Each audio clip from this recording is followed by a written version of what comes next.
నేను మహనంది మండలం తిమ్మాపురం గ్రామం నుంచి మాట్లాడుతున్నామండి.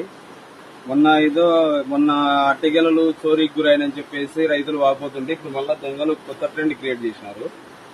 ఈ మోటారు బోర్ల దగ్గర ఉన్న కేబుల్ వైర్ వచ్చి కట్ చేసుకుని పోతున్నారు. ఇది 10వ నెంబర్ బ్లాక్ దగ్గర నుంచి కనీసం అంటే ఒక 70 మోటార్లవి కేబుల్ వైర్ కట్ చేసుకుని పోయారు. ఒక్కొక్క మోటార్ దగ్గర కనీసం అంటే 5 నుంచి 10 మీటర్ల కేబుల్ వైర్ ఉంటుంది.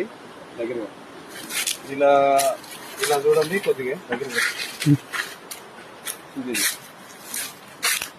ఇక్కడ నుంచి ఇలా కట్ చేసుకుని పోయారు. కనీసం అంటే ఒక బోరుకు 1000 నుంచి 2000 ఖర్చు వస్తుంది. మరి దొంగలకు మేము ఇట్లా అడ్డుకట్ట వేయాలని అర్థం కావలేదు. ఈ 10వ నెంబర్ బ్లాక్ వద్ద కనీసం అంటే 70 మూరలు ఈ చోరీకి గురైనాయి. వాళ్ళు చోరీ చేసినాక ఈ జాయింట్ అనేది మేము వేయాలంటే కనీసం అంటే మళ్ళా మెకానిక్ పిలుచుకొని వచ్చి ఈ మోటార్ పైకి వీకి జాయింట్ వేయాలి. ఈ జాయింట్ కి మళ్ళీ 2000 ఖర్చు అవుతుందండి. ఈ దొంగల మా రైతుల మీద పడి ఎందుకు ఇట్లా చేస్తున్నారో మాకేం అర్థం కావట్లేదు. మహాశివరాత్రి సందర్భంగా చేలకెళ్ళి ఏ రైతులు ఉండరని చెప్పేసి అఘాయిత్యానికి ఒడిగట్టారు దొంగలు.